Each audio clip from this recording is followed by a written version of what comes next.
إن المسلمين والمسلمات والمؤمنين والمؤمنات والقانتين الحمد لله نحمده ونستعينه ونستغفره ونعوذ بالله من شرور أنفسنا ومن سيئات أعمالنا من يهده الله فلا مضل له ومن يضلل فلا هادي له وأشهد أن لا إله إلا الله وحده لا شريك له وأشهد أن محمدا عبده ورسوله أما بعد أعوذ بالله من الشيطان الرجيم بسم الله الرحمن الرحيم يا أيها الناس اتقوا ربكم الذي خلقكم من نفس واحدة وخلق منها زوجها وبث منهما رجالا كثيرا ونساء واتقوا الله الذي تساءلون به والأرحام إن الله كان عليكم رقيبا. கண்ணியம் மிகுந்த எல்லாம் அல்ல அல்லாஹ்வின் நல்லடியார்களே, மறுமை விசாரணை என்ற தலைப்பின் கீழ் பல்வேறு தகவல்களை நாம் அறிந்து வருகின்றோம். அந்த அடிப்படையில் அல்லாஹ் ரப்புல் ஆலமீன் மறுமையில் எல்லா மனிதர்களிடத்திலும் விசாரணை செய்வான். ஆதம் அலைஹிஸ்ஸலாம் அவர்கள் முதல் கடைசியாக வரக்கூடிய மனிதர்கள் வரைக்கும் எல்லா மனிதர்களிடத்திலும் விசாரணை செய்வார். ஒபரசு லில்லாஹி ஜமீஆ, எல்லா மனிதர்களும் அவனுக்கு முன்னால் நிறுத்தப்படுவார்கள். அவனுடைய விசாரணை எப்படி இருக்கும்? கடுமையான விசாரணையாக இருக்கும். அந்த விசாரணையிலிருந்து யாரும் தப்பிக்க முடியாது. நாம் குற்றம் செய்யவில்லை என்று அல்லாஹ்விடத்தில் மறுப்பு சொல்ல முடியாது. எல்லா விதமான ஆதாரங்களையும் சாட்சியங்களையும் முன்னால் கொண்டு அல்லாஹ் நிறுத்தி விடுவான். சாட்சியங்களையும் ஆதாரங்களையும் நமக்கு முன்னால் போட்டு விடுவான்.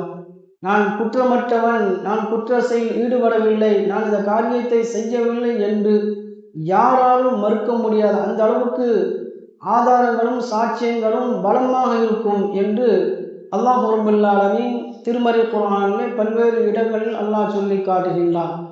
நம்ம பார்த்தோம். அதே நேரத்தில் வானவர்கள் எழுதி வைத்த அந்த ஏடுகளும் அங்கே இருக்கும். நமக்கு எதிராக பல உறுப்புகள் சாட்சி சொல்லக்கூடியதாக இருக்கும். இவ்வளவுக்கு மத்தியில் அல்லாஹுக்கு முன்னையில் நிறுத்தப்படுகின்ற போது எந்த ஒரு மனிதரும் அதிலிருந்து தப்பிக்க முடியாது. நம்ம இப்பெல்லாம் பார்க்குறோம். இவ்வளோ ஆதாரங்களையும் சாட்சியங்களையும் ஒரு மனிதனுக்கு முன்னால் வைத்து விட்டால் அவன் அதிலிருந்து தப்பிக்க முடியுமா? நிச்சயமாக தப்பிக்க முடியாது. அது அல்லாஹ்வுடைய தூதர் சொன்னார்கள், லைஸ அஹதுன் யுஹாஸபு லைஸ அஹதுன் யுஹ்ஸாபு ஹிஸாபன் யஸீரா. மறுமை நாளிலே அல்லாஹ் ரப்புல் ஆலமீன் எல்லா மனிதர்களிடத்திலும் விசாரணை செய்வான். இப்படி சொல்கின்ற போது விசாரணை கடுமையாக இருக்கும். எந்த அளவுக்கு என்று சொன்னால், ஒரு மனிதனிடத்தில் அல்லாஹ் ரப்புல் ஆலமீன் துருவி விசாரிக்க ஆரம்பித்து விட்டான் சொன்னால் அவன் அதிலிருந்து தப்பிக்க முடியாது, அவன் அழிந்து போய் விடுவான் என்று அல்லாஹ்வுடைய தூதர் சொல்கின்றார்கள்.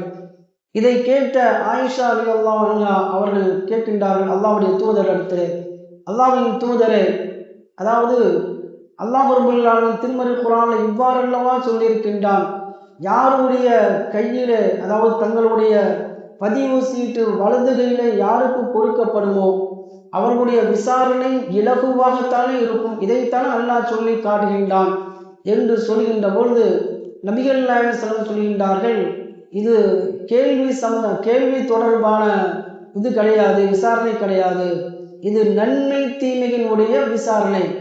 அப்ப பார்த்துங்க, ஒவ்வொன்றும் அல்லாஹ் பிரித்து விசாரணை செய்வான். கேள்வி தொடர்பான விசாரணை என்று சொன்னால், நீ என்ன செஞ்ச, என்ன யாருக்கு என்ன தவறு செஞ்சா, என்ன அநியாயம் செய்தா, என்ன அக்கிரமம் செய்தா, இது ஒரு விசாரணையா இருக்கும். நன்மை தீமையினுடைய விசாரணை, என்னென்ன நன்மைகள் செய்தா, என்னென்ன தீமைகள் செய்தா, இது போன்ற விசாரணை இருக்கும். அப்ப அது போன்ற அந்த விசாரணை காலத்துல அவன் வலது பக்கம் பார்ப்பான். வலது பக்கம் பார்க்கின்ற பொழுது அவன் செய்த தீமையை தவிர வேறு எதுவுமே இருக்காது. இடது பக்கம் பார்ப்பான். அவன் செய்த பாவத்தை தவிர வேறு எதுவுமே இருக்காது. முன்னால பார்ப்பான். நரகத்தை தவிர எதையுமே அவன் காண மாட்டான். இப்படி ஒரு சூழல் ஏற்படும். அல்லாஹ்வுடைய தூதர் சொன்னார்கள், அது போன்ற சூழலில் இருந்து நீங்கள் தப்பிக்க வேண்டும் சொன்னால் உலகத்தில் வாழக்கூடிய காலகட்டத்தில் அதிகமாக நீங்கள் தர்மம் செய்யுங்கள். தர்மம் செய்தால் சொன்னால் நரகத்திலிருந்து நீங்கள் காக்கப்படுவீர்கள் என்று அல்லாஹ்வுடைய தூதர் நபிகள் நாயகம் ஸல்லல்லாஹு அலைஹி வஸல்லம் அவர்கள் சொல்கின்றார்கள். அடுத்து பார்த்தோம் என்று சொன்னால் அல்லாஹ் ஒவ்வொரு மனிதனிடத்தும் தனித்தனியான விசாரணை மாமின்கும் மின் அஹதின் இல்லா சய்யுகல்லிமஹுல்லாஹ். அல்லாஹ் ஒவ்வொரு மனிதனிடத்திலும் தனித்தனியாக அல்லாஹ் பேசுவான். லைஸ பைனஹு வ பைனஹு துர்ஜுமான். அவனுக்கும் அல்லாஹ்வுக்கும் மத்தியிலே எந்த மொழி பெயர்ப்பாலும் இருக்க மாட்டார்கள். எந்த மொழியில பேசினாலும் அல்லாஹ் என்ன செய்வான், அதுக்கு பதில் சொல்லுவான். எல்லா மொழிகளும் அல்லாஹ்க்கு தானே தெரியும். அல்லாஹ் தான் மனிதனை படைத்தான். இப்படிப்பட்ட ஒரு சூழல் தனித்தனியாக விசாரிப்பான். ஏன் தனித்தனியாக விசாரிக்கின்றான்? இன்னைக்கு உலகத்துல பார்க்கிறோம், ஒரு மனிதன் தவறு செய்து விட்டான்னு சொன்னால் கூட்டாக சில பேர் என்ன செய்வாங்க, தவறு செய்வாங்க. தவறு செய்து விட்டான்னு சொன்னால் ஒரு 4 பேர் 5 பேர் கூட்டி சேர்ந்து தவறு செய்கின்ற பொழுது எல்லாத்தையும் ஒரே இடத்துல ஒரே மாதிரியான விசாரணை இருக்காது. தனித்தனியாக 4 பேர்த்தையும் 5 பேர்த்தையும் தனித்தனியாக என்ன செய்வாங்க, விசாரணை செய்வாங்க. ஏன்னு சொன்னால் அவர் சொல்லக்கூடிய கருத்து வேற மாதிரி இருக்கும், இவர் சொல்லக்கூடிய கருத்து வேற மாதிரி இருக்கும். சின்ன ஒரு பாயிண்ட் கிடைச்சாலும் கூட அவனை என்ன செய்வாங்க, குற்றவாளி என்று நிரூபிப்பதற்கு இதுதான் சரியான வழி. தனித்தனியாக விசாரிப்பான். இவர்கிட்ட சொல்லுவான், உன்னை பற்றி நீ என்னென்ன தவறு செய்கின்ற போது நீ கூட இருந்ததாக அவன் சொல்லிட்டான். இவன் என்ன நினைப்பான், சொல்லிட்டானா அப்போ நம்மளும் சொல்லிட வேண்டியதான் சொல்லிடுவான். அவன்கிட்ட சொல்லுவான், நீ குற்றம் செய்யும் போது என்னென்ன ஆயுதங்கள்லாம் எடுத்து வந்ததாக இவன் சொல்லிட்டானா அவன் இவனும் சொல்லுவான். இப்படிதான் விசாரணை இருக்கும். விசாரணை தனித்தனியாக விசாரிக்கின்ற பொழுது அவன் எதுவுமே சொல்லவில்லை என்று சொன்னால் உலகத்துல பார்க்கிறோம், சிறப்பு கவனிப்பு கவனிக்கப்படும். இங்க பல இடங்கள்ல பார்க்கலாம், உண்மையை குற்றவாளிகள் ஒத்துக்கொள்ளவில்லை என்று சொன்னால் சந்தேகத்தின் பேரில் கூட்டு போவார்கள் காவல் நிலையத்துக்கு. அவன் ஒத்துக்கொள்ளவில்லை சொன்னால் சிறப்பாக கவனிக்கப்படும், அவன் ஒத்துக்குவான். அந்த மாதிரியான விசாரணை இருக்கும். அதே போன்று அல்லாஹ் ரப்பல் ஆலமீன் எல்லா ஆதாரங்களையும் வைத்து சாட்சியங்களை வைத்து அல்லாஹ் ஏன் விசாரிக்கிறான்னு சொன்னா, நீ உண்மையை ஒத்துக்கணும். நீ குற்றவாளி தான் தெரிஞ்சு போச்சு, அவன் உன் வாயால நீ ஒத்துக்க வேண்டும் என்று அல்லாஹ் ரப்பல் ஆலமீன் என்ன செய்கின்றான், மனிதர்களுக்கு தனித்தனியான விசாரணை. அந்த விசாரணையிலிருந்து யாருமே தப்பிக்க முடியாது என்று அல்லாஹ்வுடைய தூதர் நபிகள் நாயகம் ஸல்லல்லாஹு அலைஹி சொன்னார்கள். முதல் விசாரணை என்னவாக இருக்கும், அதாவது முதல் தீர்ப்பு என்னவாக இருக்கும் என்று சொன்னால், அதாவது ஒரு மனிதன் உலகத்தில் சிந்தப்பட்ட இரத்தம் தான் முதல் தீர்ப்பு அளிப்பான் அல்லாஹ் ரப்பல் ஆலமீன். அல்லாஹ் சொல்லி காட்டுகின்றான், ஒரு மனிதன் உலகத்தில் அநியாயமாக கொல்லப்பட்டு விட்டான் அல்லவா, அந்த கொலைக்கு தான் மறுமையிலே முதல் தீர்ப்பு என்று அல்லாஹ் சொல்லி காட்டுகின்றான். ஏன் முதல் தீர்ப்பு என்று சொன்னார், உலகத்துல நம்ம பார்க்கிறோம் எத்தனையோ பேர் என்ன செய்யணும், சின்ன சின்ன பிரச்சனைக்காக வேண்டி சின்ன சின்ன விஷயங்களுக்காக வேண்டி கொடுக்கல் வாங்கல, வியாபாரத்துல, சொத்து பிரச்சனையில உட்கார்ந்து பேசினோம்னா சரியா போயிடும். அவசரப்படுகின்றான் மனிதன், அவன் இருக்கக்கூடாது, அவன் இருந்தால் நமக்கு மிகப்பெரிய ஒரு இடையூறாக இருக்குன்னு கொலை பண்ணிடலாம். கொலை செய்யப்பட்டவர்களுடைய குடும்பத்தை நினைச்சு பார்க்க வேண்டும். கொலை செய்தவன் பெரிய செல்வாக்கு உடையவனாக இருப்பான், செல்வ உடையவனாக இருப்பான், ஆட்சி அதிகாரத்தில் இருப்பான், பக்கபலமாக பல்வேறு ஆட்கள் அவனிடத்தில் இருக்கும், அதிலிருந்து தப்பித்து விடுவான். இன்னைக்கு நீதிமன்றத்தில் பார்த்தோம்னு சொன்னால் கொலைக்கு சரியான தண்டனை கொடுப்பதில்லை. கொலை பண்றாங்க, அடுத்தடுத்து கொலை பண்ணிட்டு இருக்காங்க. ஏன் தண்டனை, அவனுக்கு சரியான தண்டனை இல்லை, தப்பிச்சு விடுகின்றான். 10 நாள் 20 நாள் 2 மாசம் இருக்கான், 3 மாசம் இருக்கான், வெளியே வந்துடுறான். அவன் கொலை செய்யப்பட்டவருடைய குடும்பத்தினர் நிலையை நினைச்சு பாருங்க. எத்தனை பேர் தங்களுடைய பிள்ளைகளுடைய எதிர்காலம் கேள்விக்குறியாக இருக்கின்றது. மனைவிகள் எல்லாம் என்ன விதவையாக்கப்பட்டு அனாதைகளாக இருக்கின்றார்கள். கொலை செய்யப்பட்டவர் உலகத்தில் இருக்கின்ற போது அவர் குடும்பத்தை அவர்தான் தூக்கி பிடிக்கக்கூடிய ஒரு சூழல். அவரை கொலை பண்ணிட்டானா அவருடைய குடும்ப நிலை என்ன ஆகிறது? எத்தனையோ குடும்பங்கள் நீதிமன்றத்துக்கு போவதில்லை, மிரட்டப்படுகின்றார்கள், நீதி சரியான முறையில் நீதி கிடைப்பதில்லை, அலைய விடுகின்றார்கள். அந்த கொலைக்கு நம்ம நீதிமன்றத்தை வழக்கு போட்டோம் என்று சொன்னால் அதுக்காக பணம் செலவு செய்ய வேண்டும், கூப்பிடுற நேரம்லாம் போக வேண்டும், மன உளைச்சலுக்கு ஆளாக்கப்படும். எத்தனை குடும்பங்களில் கொலை செய்யப்பட்டவர்கள், அநீதிக்கு உள்ளாக்கப்பட்டவர்கள் விட்டு விட்டு போயிடுறாங்க. என்னன்னு நம்மளாம் அவன் அடைய முடியாது, அவனுடைய செல்வம் இருக்குது, செல்வாக்கு இருக்குது, அதிகாரம் இருக்குது, மனித பலங்கள் இருக்கின்றது, நமக்கு எதுவுமே இல்லைன்னு எத்தனை பேர் ஒதுங்கி போகக்கூடிய சூழல். அப்போ இதுக்கெல்லாம் நீதி கிடைக்க வேண்டும் சொன்னால் நீதியாளர்களெல்லாம் நீதியாளன், நீதி சொல்லக்கூடிய மேலான் யார்? அல்லாஹ் மட்டும்தான். அதனால்தான் மறுமையில் அல்லாஹ் ரப்புல் ஆலமீன் முதல் தீர்ப்பாக எதை எடுக்கிறான் என்று சொன்னால், உலகத்தில் கொலை செய்யப்பட்ட இரத்தத்தை சிந்தின கொலை செய்யப்பட்ட அந்த பிரச்சனையை தான் முதல்ல எடுத்து தீர்ப்பு சொல்றான் என்று அல்லாஹ்வுடைய தூதர் நபிகள் நாயகம் ஸல்லல்லாஹு அலைஹி வஸல்லம் சொல்கின்றார்கள். அடுத்து அல்லாஹ்வுடைய தூதர் சொல்கின்றார்கள், அதாவது மறுமை நாளில இந்த உலகத்தில ஒரு மனிதன் மற்றொரு மனிதனுக்கு நீங்கள் அநீதி இழைத்து இருந்தால், அவருடைய மனசை கஷ்டப்படுத்தி இருந்தால், அவருடைய மானத்தோடு நீங்கள் விளையாடி இருந்தால், அவருடைய கொடுக்கல் வாங்கல ஏதாவது பிரச்சனை ஏற்பட்டு அதன் மூலமாக மன வருத்தத்தில் இருந்தால், உலகத்திலே அவர்களை பார்த்து நீங்கள் என்ன செய்யுங்க, மன்னிப்பு கேட்டுருங்க, உலகத்திலே கணக்கை தீர்த்துக்கிற மறுமை வரை கொண்டு வந்தாதீங்க ரொம்ப ஒரு எச்சரிக்கையாகவே சொல்லி இருக்கின்றார்கள். ஏன் மறுமை வரை கொண்டு வரக்கூடாது, எதற்காக கொண்டு வரக்கூடாது என்று சொன்னால், மறுமையிலே வெள்ளி காசுகளோ தங்க காசுகளோ பணமோ எதுவுமே பயனளிக்காத அந்த ஒரு நாள் வருகின்ற போது நீங்கள் அந்த பிரச்சனையை அங்கே கொண்டு வந்தால் என்று சொன்னால், நீங்கள் உலகத்தில் அவரிடத்துல மன்னிப்பு கேட்காமல் நீங்கள் வந்துவிட்டால் என்று சொன்னால் மிகப்பெரிய ஒரு நஷ்டம்தான். ஏன் உங்களிடத்தில், அதாவது அவரிடத்தில் இருந்தக்கூடிய யார் பாதிக்கப்பட்டார்களோ, நீங்கள் மன்னிப்பு கேட்காமல் விட்டுவிட்டால் அவர் மறுமையில பிடித்து விடுவார். அவர்களுடைய அமலை எடுத்து, அவருடைய நற்செயல்களை எடுத்து இவருடைய கணக்கில் வர வைக்கப்படும். அவற்றை நன்மையே இல்லை அப்படின்னு சொன்னால் இவருடைய தீமையிலிருந்து இவருக்கு வர வைக்கப்படும். அப்போ உலகத்தில் 50 வருஷம் வாழ்க்கை என்ன, 50 வருஷமா தொழுது இருப்பான், நோன்பு வைத்திருப்பான், தான தர்மங்கள் செய்திருப்பான், இன்னும் நல்ல காரியங்கள் செய்திருப்பான், எல்லாமே என்ன செய்யணும், மறுமையில இவன்கிட்ட கொண்டு கொடுத்துருவான்.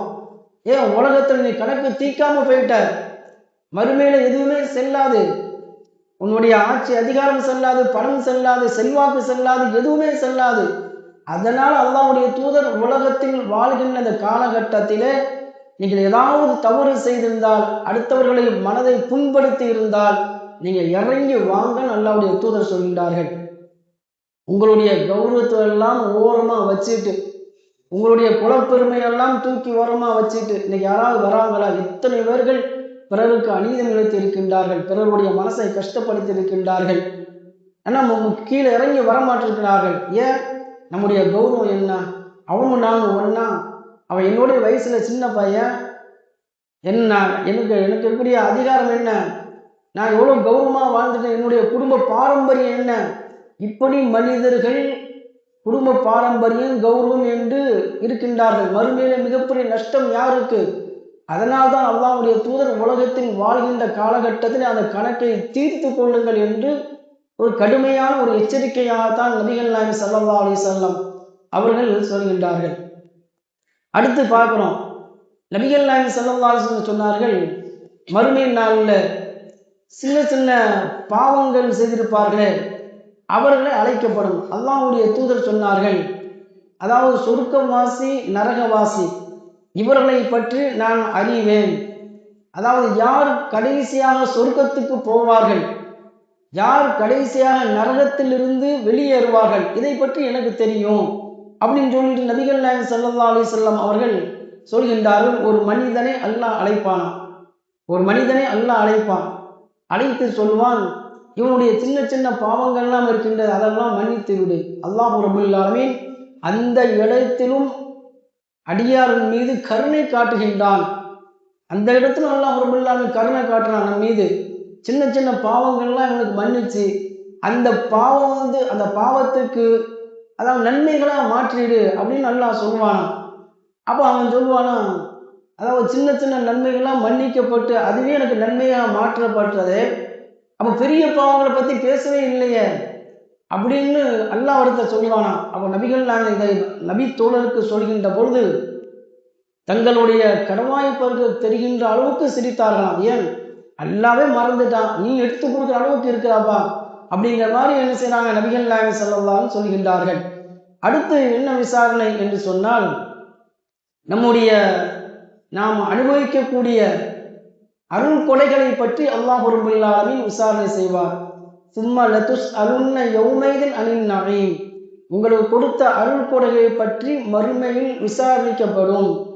வமா பிக்கும் மின் நிஅமத்தின், நீங்கள் ஒவ்வொன்றும் இருக்கக்கூடிய அல்லாஹ் தந்திருக்கிற ஒவ்வொன்றும் அருள் கொடைதான், அதை மறுமையில் அல்லாஹ் ரப்பல் ஆலமீன் விசாரிப்பான் என்று நபிகள் நாயகம் ஸல்லல்லாஹு அலைஹி வஸல்லம் சொன்னார்கள்.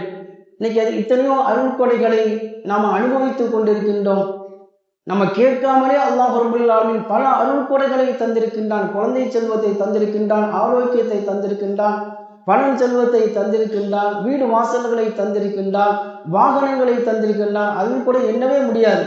வைன் தஅது நிஅமத்துல்லாஹி லா துஹ்ஸுஹா, அல்லாஹ்வுடைய அருள் கொடைகளை நீங்கள் எண்ண ஆரம்பித்தால் எண்ணி முடிக்க முடியாது. அவ்வளவு அருள் கொடைகளை எல்லாம் தந்திருக்கின்றான். இதை பற்றி நீங்கள் என்ன செய்வீர்கள்? மறுமையில் விசாரணை செய்யப்படுவீர்கள். அடுத்து அல்லாஹ்வுடைய தூதர் நபிகள் நாயகம் ஸல்லல்லாஹு அலைஹி சொன்னார்கள், ஒரு இறை மறுப்பாளர் அவர் அழைக்கப்படுவார், அல்லாஹ்வுக்கு முன்னால் நிறுத்தப்படுவார்.